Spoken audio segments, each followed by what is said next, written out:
저희는 아브라함 이야기 이후로 아브라함의 믿음의 삶을 살아가는 데 있어서 아브라함처럼 성장하는 믿음을 우리가 어떻게 살아가야 될지를 장애를 딛고 성장하는 믿음 시리즈를 우리가 계속해서 이야기를 진행하고 있습니다. 우리가 이 믿음이 성장하는데 여러 가지 장애물이 있죠. 외적으로 다른 사람들로부터 상처를 받고 또 삶의 스트레스와 환란 속에 압박을 받고, 내적으로는 정서적으로 불안하고 또 죄책감에 시달리고 또 용서가 안 돼서 미움 가운데 휘둘리기도 하고, 하나님에 대한 회의, 인생에 대한 회의에 사로잡히면서 이렇게 믿음이 흔들리거나 믿음이 좌초하는 그런 일을 저희가 당하게 됩니다. 이러한 부분들을 우리가 하나하나 이제 헤쳐가면서 우리가 그동안 좀 이렇게 믿음에 대해서 추상적이고 좀 더 멀리 생각하거나 또는 그냥 예전에 젊었을 때 또는 오래전에 제자 훈련 받았을 때 정도로 치부해버리고 옆으로 놓고 있었다면 우리의 신앙의 진보가 어디서 막혀 있는지, 어디서 지금 부실한지를 우리가 잘 보수해서 온전한 하나님의 사람으로 자라가기를 축원합니다.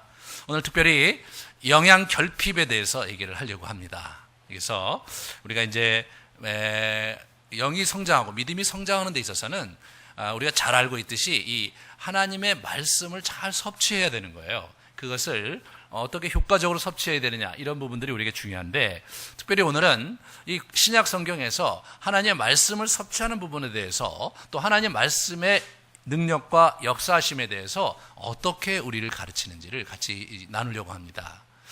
많이 알고 계신 부분이 있을 수 있지만, 그리고 또 옛날에 들었던 그런 본문일 수도 있겠지만, 우리가 다시 한번 전체적으로 우리가 쭉 조명하면서 여러분 스스로가 어디에서 지금 놓치고 있는지, 무엇을 우리가 간과하고 있는지를 잘 분별하시는 그런 시간 되기를 바랍니다.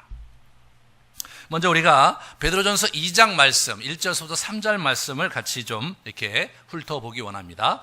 우리 사도 베드로가 로마 감옥에서 죽기 전에 쓴 서신이 베드로전서와 베드로후서입니다. 베드로전서 1장에 흩어진, 지금으로 터키 지방에 흩어져 있는 자기가 사역한 성도들에게 편지를 보내면서 이런 얘기를 해요. 순전하고 신령한 젖을 사모하라, 이런 말을 합니다. 그로 말미암아 너희로 구원에 이르도록 자라게 하려 함이라 라고 말씀하십니다. 이 순전하고 신령한 젖, 이것은 하나님의 말씀을 우리가 잘 이렇게 요리하고 먹기 좋도록 잘 가공해서 전달하는 말씀, 그것이 신령한 젖입니다. 이 신령한 젖을 사모하라고 얘기하고 있어요. 왜냐하면 그래야 구원에 이르도록 자라갈 수 있기 때문에. 구원의 시제가 신약의 세 시제로 사용하고 있습니다. 과거와 현재와 미래를 사용해요. 과거는 우리가 예수를 믿음으로 해서 이제 하나님의 자녀가 됨으로써 구원 티켓을 얻게 된 것을 얘기하는 것이 과거입니다. 미래는 마지막 심판 날에 예수님께서 오셔서 악을 심판하시고, 그리고 우리를, 저와 여러분들을, 믿는 자들을 하나님의 영원한 나라에 들이시는 그 장면이 궁극적인 구원인데, 그것이 미래 시제입니다. 오늘은 현재 시제 또는 현재 완료 시제라고 할 수 있죠. 구원에 이르도록 자라가는 것. 이것은 신앙의 성장, 영적 성장을 의미합니다. 이 영적 성장에서 이 순전한 신령한 젖이 매우 중요한 것입니다. 이 부분을 저희가 간과해서는 안 되겠습니다. 성경을 천천히 읽고 묵상하는 것, 이것이 그리스도인이 자신의 영을 돌보고 영을 키우는 데 있어서 굉장히 중요한 핵심적인 그 기둥입니다. 고대로부터 우리의 그 초대교회 교부들, 다시 말해서 12사도의 그 계승자들, 승계자인 초대교회 그 지도자들을 초대교회 교부들이라고 하는데, 그분들은 하나님을 어떻게 만나러 가느냐에 있어서, 하나님을 어떻게 만느냐, 예수님을 어떻게 계속 만나느냐에 있어서 그들이 쓴 글을 보면 이렇게 되어 있습니다. 하나님의 말씀을 천천히 암송하고 묵상함으로써 우리는 하나님을 만나고 예수님을 만나게 된다. 이것이 기독교 신앙의 요체입니다. 우리가 살아계신 하나님을 어떻게 만나느냐? 하나님의 말씀을 암송하고 읊조리고 깊게 묵상하는 과정 속에 그분의 임재를 체험하고 그분을 만난다는 거예요. 이것이 기독교 역사에 있어서 상당히 중요한 그런 흐름으로 이렇게 쭉 흘러내려왔고, 지금도 많은 성도들에게 하나님께서 그렇게 자신을 보여주십니다.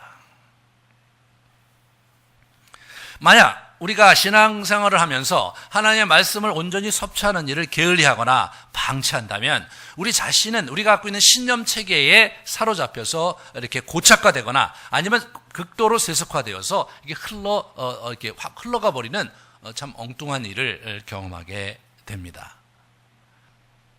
우리가 저와 여러분이 신앙생활하는 데 있어서 이 말씀을 잘 이렇게 흡수하고 취합하고 이 말씀을 먹고 우리의 영을 살찌우는 것이 매우 중요하다는 사실을 다시 한번 주목을 해야 되겠습니다. 이어서 히브리서 5장 말씀을 같이 보려고 합니다. 이 말씀의 초보에 대하여 누구에게서 가르침을 받아야 할지. 무슨 얘기냐면 12절에 때가 오래되었으므로 너희가 마땅히 선생이 되었을 터인데 너희가 다시 하나님의 말씀의 초보에 대해 가르쳐야 된다. 이게 참 안타까운 일이다. 그런 얘기를 하면서 단단한 음식을 못 먹고 젖이나 먹어야 할 자가 되었도다라고 하면서 책망을 합니다. 너희가 그렇게 오랫동안 신앙을 했으면 그 성경의 여러 가지 상황에서 단단한 음식을 잘 먹듯이 그 성경을 잘 요리해서 너희가 신앙생활을 해야 될 텐데 그래서 다른 사람을 가르쳐야 될 처지에 있어야 될 너희가 여전히 그 초보에 머무르지 않냐 이런 얘기를 하는 겁니다. 여기서 보면 젖을 먹는 자마다 어린아이니 의의 말씀을 경험하지 못한 자요 단단한 음식은 장사한 자의 것이다 그렇게 얘기를 합니다. 젖을 먹는 자와 단단한 음식을 먹는 장성한 자를 이렇게 대비시키고 있는 것이죠. 아까 베드로전서에 있는 말씀은 그 신령한 젖이라는 것은 두 개를 구분했다기보다는 말씀을 잘 이렇게 묵상해서 먹어야 되는 데 초점이 있다면 오늘 저 본문에서의 문제는 뭐냐면 말씀의 초보에서 떠나지 못하는 거예요. 말씀의 초보에서 더 성장하지 못하는 겁니다. 저 문맥이 무슨 얘기냐면 멜기세덱 얘기에 대해서 얘기할 때에 히브리서 저자가 곤혹스러웠던 거예요. 이 친구도 이걸 못 알아들으니까.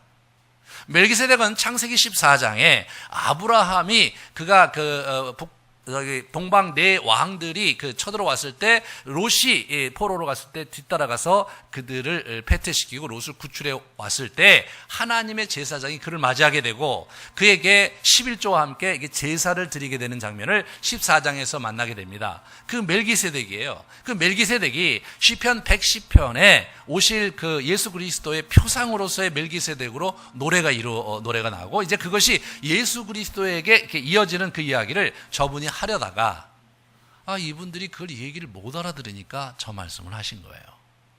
참 중요한 얘기입니다. 성경을 공부를 하되 성경을 이해를 하되 신약과 구약의 전체가 이렇게 서로 얽히설키 엮여지고 어떻게 흘러가는지를 알면서 하나님의 말씀을 깊이 들어가는 사람이 단단한 음식을 먹는 사람이라는 거죠. 우리가 어렸을 때 젖을 먹어요. 어머니가 이제 그 좋은 음식을 먹고 그러면 이제 유기적으로 몸 체내에서 분화가 되고 그래서 아주 아이가 먹기 좋은 젖으로 이렇게 바뀝니다. 그러니까 좀 크면은 이유식을 만들어서 걔를 먹여주죠.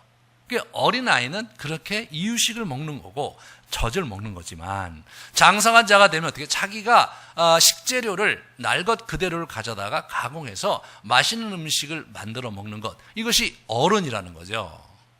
영적으로도 어른이 바로 그렇다는 거예요. 어른이 뭐냐면 단단한 음식을 먹는 거예요. 성경이 이렇게 언뜻 보기에 사실은 이게 쉽지가 않아요. 깊이 묵상하고 연구를 해야 그 속속들이 그 내면한 그런 여러 가지 그 역동과 의미를 우리가 잘 이해할 수가 있는데 그런 것들을 할 수 있는 사람으로 마땅히 성장해야 된다는 거죠. 이게 마땅히 성장하는 데 있어서 그들이 어떤 사람이냐면 단단한 음식은 장사한 자의 것이니 그들을 지각을 사용함으로 연단을 받아 선악을 분별하는 자들이다. 그렇게 얘기를 하고 있습니다. 이게 이제 우리말 성경에 좀 자세하게 잘 번역이 돼 있어요. 단단한 음식은 성숙한 사람의 것입니다. 그들은 끊임없는 훈련으로 연단된 분별력을 가지고 있다. 그렇게 얘기를 합니다. 여러분, 끊임없는 훈련으로 연단된 분별력을 갖게 되는 거예요. 이게 거저 오는 게 아니고 신앙생활을 많이 한다고 되는 게 아니라 끊임없는 훈련이 필요한 겁니다. 그래서 선과 악을 분별할 수 있게 되는 거예요. 그러니까 성경을 연구한다는 것이 사실은 끊임없는 훈련으로 우리가 그 성경 본문을 이해하게 되고 성경 본문에서 주는 의미를 우리가 얻을 수 있게 된다는 것을 의미합니다. 물론 초대교회 때부터 교회는 교사가 있었습니다. 성경 전체를 그렇게 잘 이해할 수 있는 사람들이 많지 않았기 때문에 실제로 또 그 모든 것들을 모든 사람이 다 할 수 없기 때문에 교사, 특별히 그런데 분별력이 있고 또 그런 부분에서 성경을 깨우치는 그런 은사를 주신 사람들이 성경을 잘 가르침으로 말미암아서 그렇게 해서 이제 교회를 온전케 하는 그런 균형을 잡았습니다. 근데 여기서 분명히 우리가 주의해야 될 사실은 뭐냐면 이 하나님의 말씀을 굉장히 깊게 이해를 해야 된다는 거예요. 자기가 직접 하나님의 말씀을 공부해서 그렇게 이해하든 아니면 그렇게 깊게 공부한 사람에게 주워 듣든 간에 하나님께서 그것을 하나님의 말씀을 어떻게 한 것이고 어떤 뜻인지를 아주 면밀히 그것을 이해해야 된다는 거예요. 그렇게 해야 분별력이 생기고 그래야 하나님의 나라 일을 온전히 할 수 있게 된다는 것입니다. 그럴 때 이 장성한 자의 표지가 뭐냐면 분별력인 거예요. 분별력인 거예요. 능력이 아니라 여러분. 그런 면에서 성경 자체가 주는 굉장히 커다란 그 도전이 우리 앞에 놓여 있는 거죠. 그러므로 우리는 이 하나님의 말씀을 온전히 잘 분별해서 그것을 이렇게 우리가 영적인 양식으로 섭취하려고 끊임없이 노력해야 됩니다. 성경이 이제 어렸을 때부터 들었으니까 이제 아는 만큼 우리가 아니까 이제는 실천에 초점을 맞추자. 그 아는 것을 행하는 게 중요하지라고 생각하는 거, 그럴 수 있어요. 하지만 그런 정도 이상의 열정을 성경은 우리에게 요구하고 있다는 사실을 우리 잘 알아야 되고, 그리고 우리가 이 생각 자체가 늘 굉장히 복잡하잖아요. 그리고 굉장히 많은 정보가 우리 머릿속을 오가고 신문과 매스컴을 통해서 인터넷을 통해서 엄청난 그러한 정보를 우리가 갖게 되고 이 세상을 살면서 여러 사람들의 생각을 분명하게 접하게 됩니다. 그렇기 때문에 우리가 하나님의 말씀을 잘 이렇게 붙잡지 않으면 그러한 생각들과 그리고 세속적인 그러한 진리가 아닌 것들로 우리 머릿속이 가득 차고 우리의 마음이 가득 참으로 말미암아서 우리의 삶이 어그러지고 왜곡되고 문제가 생기게 된다는 사실을 저와 여러분이 주목해야 합니다. 우리는 진리를 가지고 있는 거죠. 진리를 갖고 있기 때문에 진리를 온전히 사수할 때, 온전히 그것을 붙들 때 그 진리 위에서 우리의 신앙생활이 확연하게 서는 것이지, 이 진리가 우리 가운데 확고하지 않은 채 어떻게 이렇게 쭉 이렇게 잘 되기는 곤란한 겁니다. 우리 가운데 지난 시간에 얘기했지만 감정적인 부분과 또 우리의 정서적인 부분들을 잘 이렇게 통합하면서 균형을 잡아가면서 성장을 해야 되겠습니다. 그렇다면 이 성경을 공부하는 데 있어서 그런 진리를 고수하고 그렇게 해서 영적인 유익이 있는데 그 외에 영적인 유익 외에 다른 것을 무엇이라고 말하는지 성경이 같이 한번 생각해 보려고 합니다. 우리 예로부터 이 성경이 하나님의 말씀에 묵상하는 것을 이제 강조하면서 그 유익을 얘기했는데 여호수아서 1장 7절부터 9절을 이렇게 같이 보겠습니다.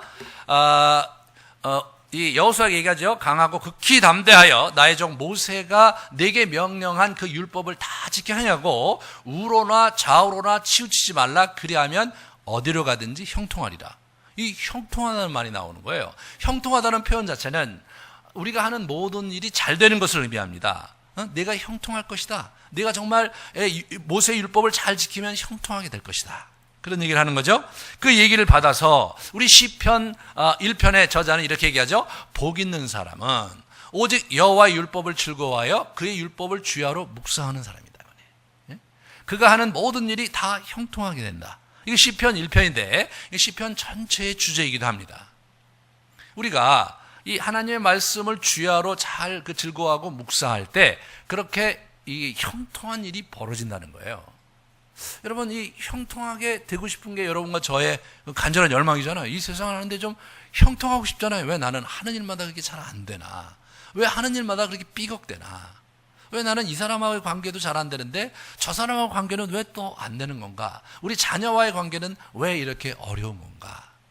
이런 질문을 우리가 이렇게 하게 되고, 참 하나님의 도우심으로 그 일들을 우리가 잘 이렇게 극복하기를 원하는데, 성경 우리에게 얘기해 주기를 하나님의 말씀이 깊이 우리 안에 이렇게 들어오고 또 섭취하고 이해할 때 우리가 형통하게 된다고 가르치고 있어요.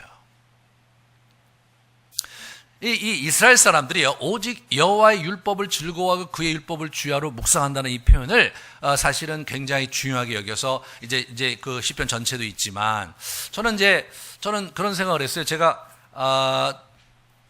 저도 이게 저 말에 너무나 그 감동을 받아서 제가 이제 묵상지를 하나, 월간 묵상지를 그때 이제 기획해서 제가 만든 적이 있는데, 이 시냇가의 신문나무라는 묵상지를 제가 이제 이게 타이틀도 해갖고 제가 만들어서, 그렇게 해서 이제 제가 4년 동안 편집장으로 그거를 만들었습니다. 그 4년 동안 사실 굉장히 열심히 그걸 만들느냐고 묵상을 남들보다 몇 배를 해야 됐어요. 왜냐하면 원고를 가져다가 처음부터 다시 제가 묵상하면서 다시 고치고, 때로 제가 또 쓰기도 하고, 그리고 여러 가지를 하는 데 있어서 사실은 한 달에 한 일주일을 거의 밤을 꼬박 새다시피 그거를 해야 완성이 돼서, 그렇게 제가 4년을 살았습니다. 4년을 살았는데 제가 되게 피폐하더라고요. 이게 참 기가 막힌 거죠. 아니, 저 본문을 가지고 월간 묵상지를 만들어서 4년을 한 놈이 이렇게 피폐하는 거예요. 이게 몸은 몸대로 망가져서 뭐 위가 고장이 나고, 그리고 막 강의하다가 어질어질해서 쓰러지고, 이게 참 기가 막힌 거예요. 그래서 또 제가 하는 여러 가지 일들이 있는데 하는 일마다 잘 안 되고, 제가 저 말씀을 놓고 깊이 고민을 했어요. 아니 저 말씀이 잘못된 거냐, 내가 뭘 잘못 이해한 거냐. 그래서 제가 저거를 다시 공부하다가 놀라운 사실을 두 가지 알게 됩니다. 하나는 뭐냐면, 이 율법을 증거하고 주야로 묵상한다는 표현에서 율법이 히브리어로 토라로 돼 있는데, 그 토라가 단수로 돼 있는데, 그 단수로 돼 있을 경우 어떻게 되냐면 그것이 모세오경 전체를 얘기하는 거예요. 이분들이 모세오경 전체를 묵상한 거예요. 그것도 주야로. 그래서 아니, 모세오경을 전체로 이해하는 게 어떻게 하는가? 어떻게 했길래 그렇게 했나 해서 제가 찾아보니까 유대인들은 저 말씀을 지키기 위해서 모세오경 전체를 암송을 한 거예요. 지금도 전통적인 유대인들은, 보수적인 유대인들은 저걸 다 암송을 하고 있어요. 히브리어로. 제가 그때 굉장히 충격을 받은 거예요. 왜냐하면 저는 20절에서 한 장 정도를 묵상해서 그렇게 해서 이제 흡수하는 그런 형태로 만들었는데, 이렇게 하면 피폐하는구나. 그걸 알게 된 거예요. 이렇게 공부하면 이게 한계가 있는 거다. 그래서 이제 이게 전체를 그럼 내가 어떻게 암송하는가? 암송을 몇 번 해보려다가 자신이 없어요. 창세기 1장을 암송하는 것도 힘들더라고요. 근데 어떻게 그 신명기 34장까지 하는가를 제가 기도하다가 하나님께서 지혜를 주셨어요. 이게 암송의 궁적인 그 의도가 저게 암송하라는 게 아니라 성경 전체의 의미를 알고 그 본문을 묵상하면 되는 거 아니냐, 이런 깨우침을 주셨어요. 그 다음부터 제가 성경 전체를 공부하는 공부를 했던 겁니다. 그래서 그게 이제 열매를 맺힌 게 성경의 맺과 알고라는 책을 그래서 만들게 된 거예요. 그 과정을. 그래서 이제 그거를 성경을 창세기서부터 요한계시록까지 전체를 연결시키는 공부를 하고, 그걸 강의안을 만들고 그걸 이제 사람들에게 강의하는 그런 과정 속에서 성경 전체를 이해하는 그 시야를 자꾸 넓혀 갔습니다. 재미난 것은 제 인생이 그 맥과 얼개를 만들고 강의하면서 조금씩 나아져서, 이렇게 여러분한테 좀 이런 얘기해서 죄송하지만 과거보다는 좀 더 괜찮게 살고 있다는 거죠. 제가 이제 알게 된 게 뭐냐면, 이게 성경을 전체로 묵상하기 시작하고 공부하다 보니까 이 상황 전체를 보는 시각이 점점점 이게 발전을 하더라고요, 저 자신이. 그래서 우리가 하는 여러 가지 일들이 대부분 유기적으로 얽히설키 돼 있기 때문에 한 부분만 봐서는 일이 처리가 안 되는 게 너무 많잖아요. 관계도 있고, 삶의 정황도 있고, 나의 심적인 압박감도 있고, 뭐 여러 가지 복잡한 이슈가 있기 때문에 문제를 하나의 측면만 보고 해결할 수는 없거든요. 전체를 보는 시각을 우리가 가져야 되는데, 이 율법을 주야로 묵상하는 거죠. 두 번째는 주야로 주야로. 어떻게 주야로 묵상하냐? 그래서 이분들이 어떻게 했냐면요, 밤에 잠자리에 들 때 성경을 묵상하면서 잡니다. 잠자리에 들 때 묵상하면서 자면 꿈속에서 이게 무의식 쪽에 들어간다는 거예요. 그래서 아침을 또 그렇게 그분들이 적용을 하셨어요. 저도 이제 그렇게 해보니까, 여러분 그런 거 있잖아요. 왜 시험 공부하다가 수학 문제가 안 풀렸는데 밤에 풀다 하다가 이제 잤는데 꿈에서 풀다가 그랬는데 아침에 일어나니까 풀리는 경우를 여러분 보시겠는데 그게 실제로 심리적으로 머리가 그렇게 작동을 한다는 거예요. 그러니까 아침에 일어날 때 기분이 되게 안 좋고 그냥 너무 슬프고 이런 분들은 밤에 뭔가 일어난 거거든요. 그러니까 자기 전에 성경을 이렇게 묵상하시면서 주무시면 잠이 아주 잘 옵니다. 어떤 분들은 성경을 읽으면 자꾸 잠이 온다고 그래요. 저는 나쁜 게 아니라고 생각해요. 성경을 읽는데 잠이 오는 거에 편안함을 주시니까 주무시면 되잖아요. 그러니까 성경을 읽으면 자꾸 잠이 오시는 분들은 그냥 그걸 사용하세요. 거꾸로. 그래서 주무시기 전에 이게 저도 이제 가끔 이렇게 성경을 펴놓고 이렇게 잠이 안 오면 읽거든요. 거의 한 장을 채 읽지도 못하고 잠이 들어요. 매우 도움이 많이 됩니다. 그리고 제가 이제 설교 준비를 하게 되면 일반적으로 전날 이렇게 자꾸 그걸 본문을 자꾸 묵상을 해요. 그래서 이제 아침에 일어나서 다시 설교 본문을 보면 완전히 다른 차원으로 이렇게 보이거든요. 그래서 꼭 제가 그렇게 특별한 일이 있지 않는 한 저녁에 제가 성경 공부를 충분히 한 다음에 또 초안을 마련하고 아침 새벽에 일어나서 다시 그 말씀을 묵상하고 그리고 제가 만들어 놓은 초안을 다시 검토를 합니다. 그때 많이 고쳐지는 경우가 참 많아요. 참 많습니다. 그러니까 이게 우리가 하나님의 말씀이 유기적으로 우리의 무의식 세계까지 이렇게 쭉 이렇게 들어갈 때 놀라운 일이 일어나는 거예요. 놀라운 일이. 그 부분을 여러분이 잘 활용하시기 바라요. 이게 살아있는 말씀이거든요. 이 시편 119편에 있는 말씀을 같이 보면 내가 주의 증거들을 늘 읊조림으로 나의 명철함이 나의 모든 스승보다 나으며 주의 법도를 지킴으로 나의 명철이 노인보다 낫다. 그렇게 얘기를 합니다. 여기서 무슨 얘기하냐면 나의 주의 증거들 또 나의 주의 법도 이게 다 주의 말씀이거든요. 이 시편 119편이 하나님의 말씀 율법을 노래한 거예요. 그러니까 이렇게 표현하고 저렇게 표현해 다 저게 말씀이에요. 그런데 그거를 늘 이렇게 읊조리니까 어떻게 되냐면 내가 스승을 능가하게 된다는 거예요. 자기 스승을 능가할 수도 있게 되고 그리고 내가 노인보다 낫게 된다는 거예요. 그만큼 뭐냐면 이 하나님의 말씀이 우리를 명철하게 만든다는 거죠. 우리의 분별력과 우리의 판단력과 우리의 그 직관적인 통찰력을 아주 예리하게 만든다는 거예요. 이것이 강력하게 증거되는 게 누구냐면 유대인들이죠. 그들이 어렸을 때는 일반적으로 보통 민족들이 이제 타고난 그런 IQ 분포를 그대로 갖고 있는데 이 사람이 성장을 하면 이게 완전히 틀려지는 거예요. 그러니까 그런 면에서 이분들이 이제 다른 민족과 다르게 뭐냐면 어렸을 때부터 계속해서 모세오경을 암송시키고 그걸 자꾸 되뇌게 하고 매주 토요일만 모여서 회당에 모여서 그걸 가르치고 계속 또 가르치거든요. 그렇게 될 때 이 사람들이 분별력이 생기는 거죠. IQ가 높은 거, 낮은 거 이런 거야 뭐 이제 태어날 때 그렇게 태어난 거예요. 하나님께서 그렇게 만드신 거니까 여러분과 저 잘못은 아닙니다. 우리가 보통 수준이든 보통 수준 이상이든 또는 보통 수준 이하이든 그것이 우리의 인생을 행복하게 하거나 우리를 성공하게 하는 데 있어서 아무런 그 걸림돌이 될 수가 없어요. 그러니까 이걸 통합적으로 이해하고 분별력 있게 사물을 관찰하는 문제는 IQ하고는 전혀 다른 역동이더라고요.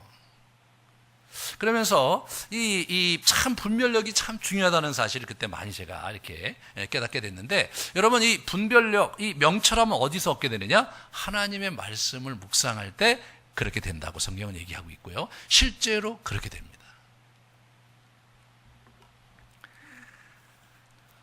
그리고 이런 당위, 하나님의 말씀을 묵상하며 형통한다. 그리고 지혜를 얻는다. 이런 당위만 있다면 성경을 공부하는 게 쉽지가 않아요. 그런데 하나님께서 성경을 공부하기 위해서 우리에게 주신 축복이 하나 있는데 말씀이 달달하다는 거예요. 말씀이 달달하다는 겁니다. 그래서 시편 19편 7절부터 10절에 보면 어떻습니까? 여호와의 율법은 어떠냐면 곧 많은 순금보다 더 사모할 것이며 송이꿀보다 더 달도다. 이게 송이꿀보다 더 말씀이 달콤하다는 거예요. 그리고 우리 그 119편 보면 주의 말씀이 맛이 내게 어찌 그리 단지요 내 입에 꿀보다 더 달다. 실제로 이제 성경에 대해서 이렇게 많이 읽고 그런 사람들 보면 성경을 읽을 때 너무나 달콤하고 너무나 재밌다는 거예요. 얼마 전에 그 목사님 설교를 들었는데 자기는 저 예수를 믿고 났는데 성경이 너무나 재밌었대요. 그래서 늘 성경을 하루에도 몇 시간씩 계속 읽었다는 거예요. 성경을 읽다 보면 자기가 이제 기도하고 싶어서 또 하나님께 기도하고 그러면서 아주 훌륭한 목사님이 되신 얘기를 제가 이렇게 곁에서 이렇게 들은 적이 있는데 그분을 보면 야, 저분은 어떻게 해서 저렇게 성경 연구를 열심히 했을까? 막 그런 생각을 하게 되는데 그분의 간증을 듣고 알게 됐죠. 그러면 이분이 여러분, 저도 이제 예수 믿고 굉장히 성경이 재밌어서 늘 읽었던 기억이 나는데 성경을 읽을 때 굉장히 재미있더라고요.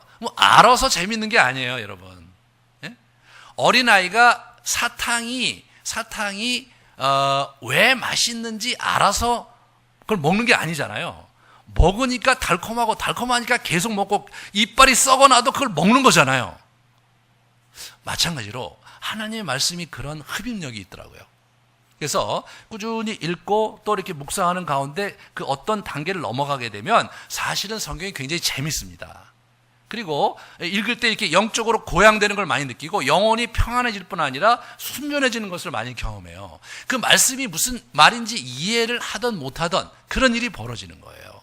성경 통독 수련회라고 있어요. 4박 5일 동안 성경 전체를 쭉 읽는 거예요. 그거 어떻게 하냐고 물어봤어요. 그랬더니 성경을 앞에서 빨리 읽는 사람들이 계속 읽어대기도 하고 또 계속해서 눈으로 읽기도 하고 혼자 속으로 혼자 읽기도 하고 막 그렇게 한다는 거예요.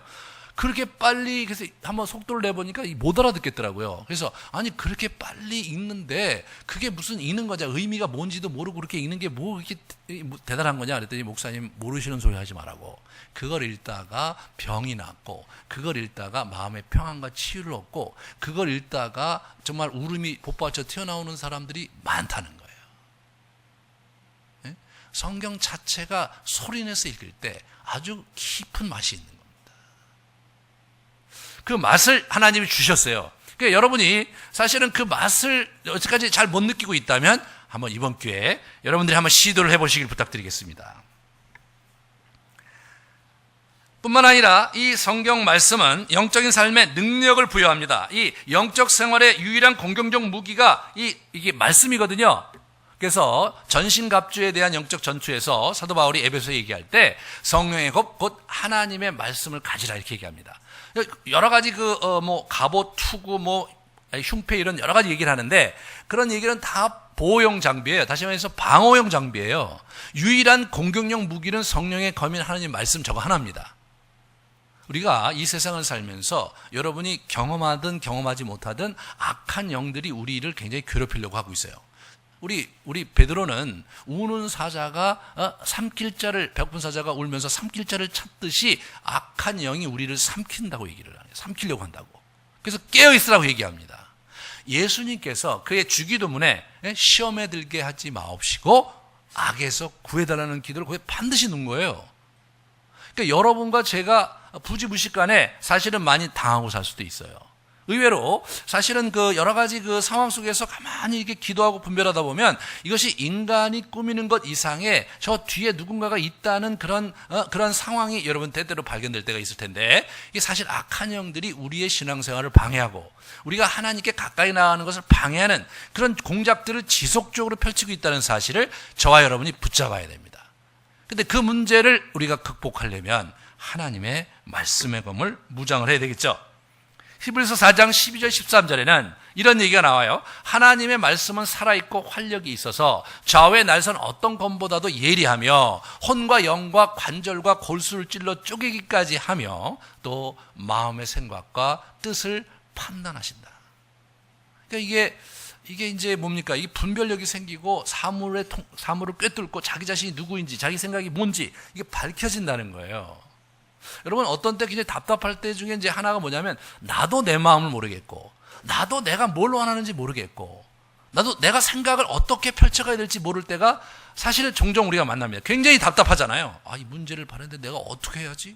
내 마음은 또 어떻게 해야 되고 이 문제 이런 복잡한 생각이 우리의 그 마음을 사로잡고 우리 생각을 사로잡힐 때가 있는데 이때 하나님의 말씀이 특효약이라는 거죠. 하나님 말씀을 읽고 묵상하는 가운데 그렇게 해야 되는 거로구나 이렇게 생각할 수 있다는 거예요.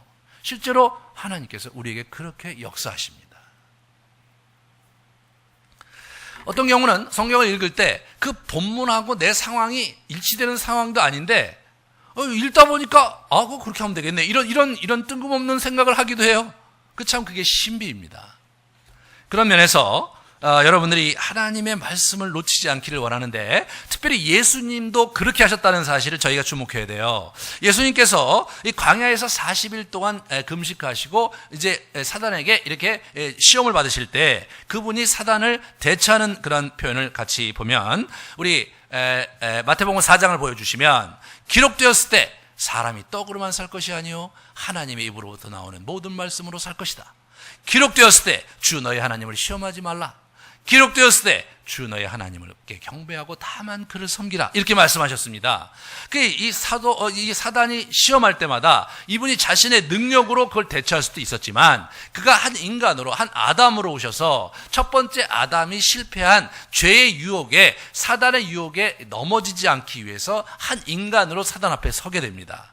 그때 이분이 가졌던 사단을 공격하는 공격력 무기는 자신의 영적인 능력을 내려놓고 어떤 걸 사용하셨냐면 하나님의 말씀을 사용하셨거든요. 저게 신명기 말씀인 겁니다. 신명기에 있는 말씀을 가지고 악한 영을 대적하게 됩니다. 실제로 우리가 이제 그 귀신을 내쫓는 축기 사역을 하게 되면 이 예수 그리스도의 이름과 하나님의 말씀이 굉장히 아주 능력 있고 파워풀한 것을 많이 경험합니다. 여러분과 제가 생각하는 것 이상으로 악한 영은 이 하나님의 말씀을 두려워합니다. 예수님께서 마지막 심판날에도 저걸 사용하세요. 우리 계시록 19장에 이렇게 보시면 백마 타고 예수님 오시는 장면이 나오거든요. 피 뿌린 옷을 입었는데 그 이름은 하나님의 말씀이에요. 예수님입니다. 그 입에서 예리한 검이 나오니 그것으로 만국을 치겠고 그들을 철장으로 다스리며, 그렇게 얘기하면서 그들을 영원한 불못에 던지게 되는데, 그 옷과 그 다리에 이름을 쓴 것이 있으니 만왕의 왕이요 만주의 주다. 예수님을 얘기하시거든요. 예수님이 마지막에 영적 전투를 하는 장면이 우리 그 요한계시록에 나오는데, 마지막 아마겟돈 전쟁이 나와요. 엄청난 대열을 가고 수많은 이게 대적 세력들이 그냥 나와서 막 쭉 예수님께 도열하고, 이쪽엔 백마 탄 기사가 쭉 나가서 전쟁을 하는데, 아주 재미난 것은 전쟁 양상이 어떻게 되는지 안 나오다가 이긴 것만 나와요. 어떻게 싸웠는지가 안 나와요. 왜 그러냐? 예수님이 자신의 말씀으로 선포하면서 그들을 무너뜨리신 겁니다. 그렇게 함으로써 하나님께서 평강의 왕으로서 이 땅에 온전한 당신의 나라를 이루신 것, 예수님께서. 그게 뭐냐? 그게 말씀이에요. 그래서 천지의 모든 것은 없어질지라도 하나님의 말씀은 1.1획도 변치 않을 것이라고 예수님께서 말씀하셨습니다. 여러분, 이 성경은요, 우리의 경전은 다른 종교의 경전과 근본적으로 다른 성격이 있어요. 가령 불경을 열심히 이제 이렇게 공부를 하면 부처의 가르침을 우리가 받게 되는 거고, 우리 노노맹자를 열심히 공부하면 우리 공자의 가르침을 얻게 되는 거죠. 하지만 성경을 열심히 공부하면 하나님의 가르침을 넘어서 그분 자신을 만나는 거예요. 우리는 불경 속에 석가를 만날 수 없고, 노노맹자 속에 우리 맹자와 그리고 우리 공자를 만날 수가 없습니다. 하지만 성경에서 깊이 묵상하면서 연구할 때 우리는 하나님 자신을 만나게 되고 예수님 자신을 만나게 된다는 거예요. 이것이 여러분과 제가 갖고 있는 그 비밀의 비밀 무기인 거예요, 이게. 근데 이것을 그냥 이렇게 고이 집에 모셔다 두고 있다든가, 요새는 이제 다 또 스마트폰에 이렇게 있으니까 스마트폰에 내장시켜주고 전혀 읽지 않고 그냥 이 주일날 나와서 제가 또 이렇게 편하게 또 이렇게 올려주니까 또 그것으로 만족하면서 얼렁뚱땅 살고 있다면 우리의 영혼은 심각하게 방치되어 있고, 조그만 시험과 조그만 시련에도 흔들리고 무너질 수밖에 없다는 사실을 우리가 주목해야 합니다. 우리는 어떤 자세를 취해야 되겠느냐? 먼저 온유함으로 말씀을 받고 행하는 자가 되어야 됩니다. 야고보서 우리 1장 21절을 이렇게 가만히 보시면요, 말씀을 온유함으로 받아라. 말씀을 행하는 자가 되고 듣기만 하여 자신을 속이는 자가 되지 마라. 굉장히 듣기만 하고 그냥 귀로 듣고 머리로 듣고 그냥 끝내지 마라 이거예요. 그걸 행해라 이거예요. 온전한 율법을 들여다보고 있는 자는 듣고 잊어버리는 자가 아니다. 이게 실천하는 자다. 이 사람은 그 행하는 일에 복을 받으리라. 여러분, 말씀을 듣는 자가 아니라 듣고 그것을 실천하는 자가 복을 받는 겁니다.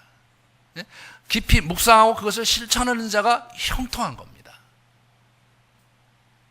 우리가 우리가 신앙생활하면서 이 부분을 만약 우리가 놓치고 있었다면 우리의 신앙생활의 근본적인 문제가 왜 성장하지 않고 왜 자라지 않고 왜 나는 늘 이렇게 처지고 힘든가의 근본적인 문제가 하나님의 말씀을 온전히 섭취하지 못해서 영양 결핍, 영양 실조에 걸렸기 때문이거든요. 그래서 사도 바울은 디모데에게 이렇게 얘기를 합니다. 너는 진리의 말씀을 옳게 분별하여 부끄러움이 없는 일꾼으로 인정된 자로 자신을 하나님 앞에 드리기를 힘쓰라. 그렇게 얘기를 하고 있어요. 진리의 말씀을 옳게 분별해서 하나님께 드리기를 힘쓰라는 거죠. 우리의 믿음의 최대 장애물은 영양 결핍과 영양 실조입니다. 우리가 이 하나님의 말씀에 대해서 깊이 침잠하고 묵상하는 삶을 놓친다면 우리가 아무리 신앙생활을 열심히 하려고 하고 아무리 하나님 앞에 온전히 쓰려고 해도 자꾸 무너질 수밖에 없다는 거죠. 우리는 어떻게 그러면 그렇게 하게 돼요? 첫 번째, 지속적으로 성경을 읽는 것부터 실천을 해야 합니다.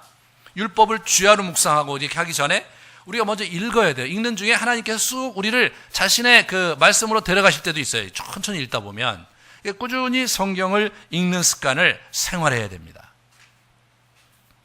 그래서 오늘부터 이제 성경 읽기 운동을 시작을 하려고 합니다. 제가 저 바깥에 그 성경 읽기 표를 사다 놨어요.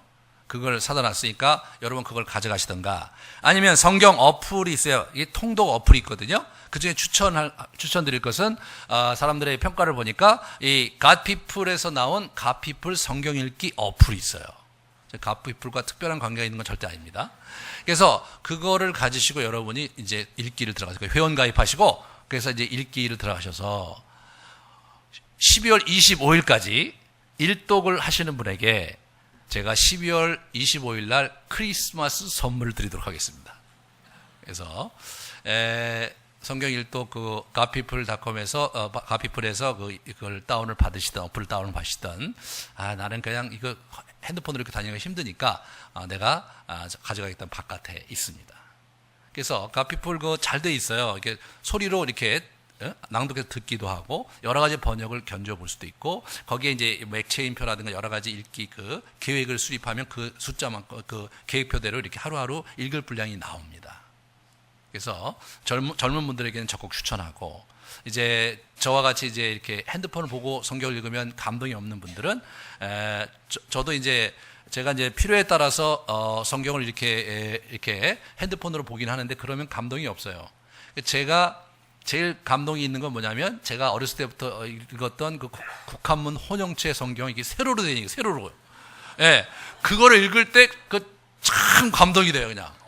그게 그거다 이렇게. 근데 현대어로 되어 있는 걸 읽잖아요. 그러면 무슨 말인지는 알겠는데 감동은 안 돼요. 자기 나름대로 자기 코드가 있어요. 그래서 저는 이제 그걸 갖고 다니거든요. 국한문 혼용체 그거 갖고 다녀요. 너무 재밌어요. 근데 뭐 요즘 그걸 잘 안 읽으시죠. 우리 교회에서 딱 한 분 더 읽으시는데 정재일 장로님이 그걸 읽으세요.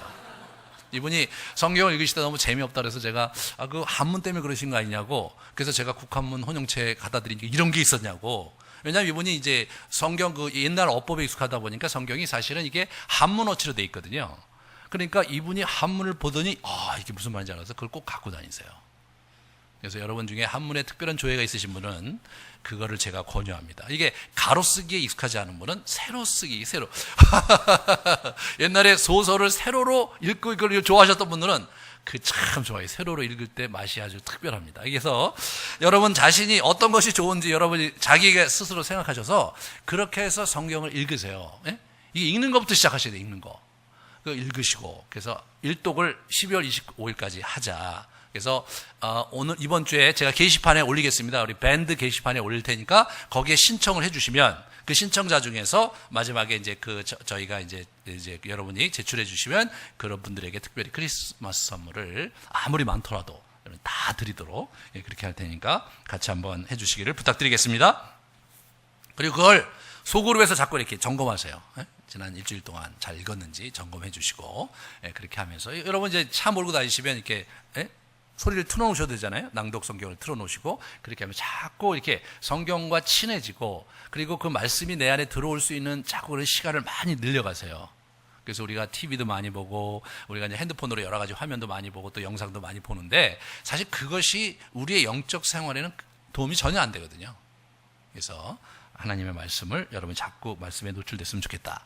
성경을 읽을 때 여러분 맥체인이라든가 여러 가지 계획표가 있기도 하지만 여러분 나름대로 뭐 인물별로 성경을 쭉 읽어가도 좋고요. 또 뭐 역사 이야기체만 쭉 읽어가도 좋고, 어떤 경우는 이제 저자별로 읽어도 좋죠. 저자별로. 서신서 같은 경우 저자별로 읽으면 재밌습니다. 가령 예를 들어서 이제 바울 서신, 바울이 쓴 것만 쭉 읽고, 요한 읽은 거 쭉 읽고, 베드로가 쓴 거 쭉 읽고, 그런 식으로 하고, 이제 모세가 쓴 거 모세오경. 그 다음에 이제 역대상하고 에스라 느헤미야는 에스라가 쓴 거니까 한꺼번에 쭉 읽어보고, 그 다음에 에레미야가 쓴 거는 열왕기 상하하고 에레미야가 있거든요. 그걸 쭉 한번 읽어보고, 누가가 쓴 건 뭐예요? 누가와 사도행전 그걸 쭉 같이 읽어보고, 이제 그렇게 저자별로 또 읽어보시면 또 그 맛이 있거든요. 네? 그렇게 맛이 있으면서 사도행전 읽으면서 누가복음과 자꾸 견주어서 읽어보시면 그 참 맛이 있습니다. 그게 나름대로 어떻게 읽어도 좋습니다. 여러분 나름대로 이렇게 읽는 그 습관을 기르시고 그렇게 할 수 있도록 노력하시면서 제발 좀 영양 결핍에서 벗어날 수 있길 바랍니다. 목사님이 힘이 없어요. 힘이 없죠. 여러분 한번 생각해 보세요. 맨날 먹는 거 뭐 아이스크림 같은 거 먹고 뭐 빵 쪼가리 먹고 라면 먹고 그래서 한 달 정도 살아보세요. 그 힘이 없죠. 그렇게 한 1년을 살아보세요. 예, 심각하죠. 근데 우리 영적으로 우리가 몇 년을 그렇게 사시는 분들이 있어요. 근데 그거가 안 되는 것이 이제 신앙생활 나는 안 된다라고 이렇게 주저앉는 분들이 있는데 그게 아닙니다. 이게 우리가 제대로 하면 누구나가 하나님의 은혜를 맛볼 수 있도록 그분이 그렇게 배려하셨거든요. 여러분이 꼭 그렇게 해주시기를 부탁드리고요. 그 다음에 말씀을 연구하고 묵상하는 삶도 함께 가야 되겠죠. 그래서 그대로부터 수많은 묵상법이 개발된 거예요. 우리 영성훈련에서 그걸 한단 말이에요. 그러니까 묵상하는데도 자기 나름대로 그 자기에 맞는 그런 스타일로 이렇게 묵상하는 거를 우리가 좀 훈련을 해야 돼요. 그리고 본문의 스타일에 맞게 또 묵상하는 방법도 여러 가지가 있습니다. 그런 부분들을 우리가 같이 이제 훈련하면서 여러분이 취득하시면 되고, 그 다음에 성경 연구도 우리 같이 해야 돼요. 그래서 귀납적 성경 연구를 계속 하잖아요. 그래서 우리가 이제 주부를 위한 성경 공부도 하고, 이제 화요일날 저녁에 하기도 하고, 그래서 계속해서 이제 9월달에 다시 시작을 할 겁니다. 그리고 이제 우리 소그룹 중에서도 성경 공부하는 소그룹을 이제 내년부터 시작을 할 겁니다. 그래서 성경 공부하실 분들은 또 성경 공부하는 소그룹에서 성경 공부를, 목사님 이제 바쁜데 어떻게 또 와갖고 쉐어링하기도 힘든데 성경 공부는 언제 합니까? 이렇게 생각할 수 있을지 모르지만 어떤 분들은 또 그걸 좋아하시는 분들이 있어요. 그런 분들이 이렇게 하시면 좋겠고, 이게 귀납적 성경 공부 어려우신 분들은요, 더 좋은 방법이 있는데 뭐냐면 제 설교를 가지고 여러분들이 한번 복습을 하는 거예요. 성경에 근거가 있습니다. 사도행전 17장 11절에 보시면 이 데살로니가 교인들이 바울이 복음을 전했을 때 간절한 마음으로 말씀을 받고, 거기서 끝난 게 아니에요. 이것이 그러한가 하여 날마다 성경을 상고했다, 그렇게 나와요. 날마다 성경을 이렇게 쭉 그게 맞는가를 살펴서 자기 걸로 받았다 이거예요. 그러므로 여러분 제가 이제 그 강의안을 나눠드려요. 강의안을 나눠드리는데 아웃라인만 나눠드리는 게 아니라 제가 어떤 근거로 그 말을 하는지 본문을 이렇게 계속해서 그 근거를 가로 안에 계속 집어넣어요. 가로 안에 집어넣는 게 쉬운 일이 아닙니다, 여러분. 그 시간 많이 들이는 거예요. 그런데 그거를 이렇게 여러분들이 주일날 이렇게 하고 집에 가서 이렇게 버리시고 이렇게 하면 제가 많이 슬프죠. 근데 어떤 분들은 그거를 찬찬히 모아두고 다시 읽어보시는 분들이 참 있어요. 예? 제가 종종 듣는데 자기 집에 가서 어머니하고 그걸 하면서 나누시는 분도 있고, 자기 여자친구하고 나누는 사람이 있어요. 옛날에 제가 우리 교회 지금 아닌데 이제 옛날에 가르쳤던 친구인데 그 여자친구가 결국은 우리 교회 왔어요. 그래서 어떻게 왔냐 그랬더니 목사님 설교를 맨날 예배 끝나면 와갖고 자기한테 목사님 설교를 자꾸 얘기한다, 데이트하는데. 근데 그 친구가 신앙이 좋은 친구도 아니었는데 그랬어요. 그래서 이 친구가 이제 우리 교회 왔는데 와서 막상 들으니까 재미가 없어서 1년 동안 자기가 너무 힘들었다 이거죠. 그래서 제가 이제 그 교회를 떠날 때 와서 얘기하더라고요. 이제 목사님 설교가 익숙해졌는데 떠나시면 어떻게 하냐고. 그러니까 이게 제가 하는 설교가요, 단순히 그냥 여러분이 감동을 가지고 이렇게 참 은혜 받고 이런 거를 넘어서서 이거를 지속적으로 반복해서 묵상할 수 있고 공부할 수 있도록 제가 이게 디자인한 거예요. 맨날 나눠주는 거예요. 개척교회부터 지금까지 그렇게 하고 있어요. 그 의도를 모르셨던 분들, 이제 자성하시고. 그래서 따로 시간 내서 성경 공부를 하실 수 없는 분들은 이렇게 설교를 들으시고 집에 가져가셔서, 그래서 다시 한번 이걸 확인해 보시고 잘 이해가 안 되면 제 설교 또 녹음이 되잖아요. 한번 틀어보시고 이렇게 하면서 자꾸 여러분들이 성경을 좀 더 깊게 자꾸 들어가야 돼요. 그러니까 이게 지금 문제가 뭐냐면 깊게 들어가야 되는데 안 들어가니까 우리 교회가 좀 어려운 것 같아요. 제 예상에 의하면 지난 8년 동안 이렇게 열심히 설교했으므로 따로 훈련을 받지 않아도 지금은 굵직한 그 리더들이 나타나갖고 막 일을 막 열심히 할 거라고 기대했는데 안 일어나고 있는 거죠. 참 묘한 일이 벌어진 거예요. 제가 이제 지금 그래서 이 믿음의 성장의 장애물 시리즈를 하면서 여러분 안에 뭔가 막혀 있는 걸 뚫어보려고 제가 지금 하수구 구멍이 어디가 막혀 있는 걸 뚫어보려고 제가 지금 이런 노력을 하고 있는 겁니다. 그래서 제 얘기를 하는 것을 넘어서기 위해서 성경 말씀의 근거를 가지고 막 여기저기 찾으면서 여러분 시끄럽게 굉장히 하고 있잖아요. 복잡할 거예요. 하지만 여러분이 제 얘기를 듣는 걸 넘어서서 제가 말씀을 같이 나누면서 내 얘기가 저거에 근거했다는 걸 아시는 것이 첫 번째 중요하고, 집에 가서 그걸 들춰보면서 제 얘기가 아니라 하나님의 말씀이 어떻게 얘기하는가를 여러분이 확인하시고 그것이 하나님의 것인지 분명히 알고 여러분이 흡수하셔야 돼요. 가끔가다 제가 농담하고 이상한 얘기하는 거 다 버리시고 여러분들이 이 하나님의 말씀을 자꾸 이렇게 붙잡으셔야 됩니다. 그래야 여러분의 신앙이 견고하게 되고 이게 일어서게 되는 거거든요. 언제까지 여러분이 그렇게 아주 초보에서 벗어나지 못하는 신앙생활을 하시겠습니까?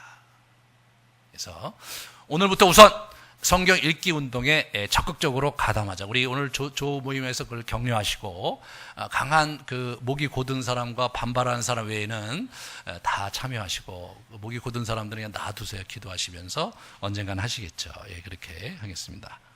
같이 우리 한번 기도하고 마치도록 하겠습니다. 다음 시간에는 죄책감에 대해서 같이 나누도록 하겠습니다. 여러분, 한번 여러분이 하나님의 말씀을 얼마나 소중하게 생각하고 그리고 신앙생활을 하고 있었는가를 좀 잘 돌아보시고, 여러분이 그동안 하나님의 말씀을 멀리하고 있고 소홀히 하고 있었다면 그 말씀과 더 가까워질 수 있게 결단하시고, 또 구체적으로 성경 읽기부터 시작하고 설교를 집에 가서 다시 한번 확인하고 복습하는 그러한 소소한 일부터 시작함으로 말미암아서 파리하게 병들어 있고 영양실조에 걸려있는 여러분의 영혼을 살찌우시는 여러분 되시기를 주님의 이름으로 축원합니다. 같이 기도하시겠습니다.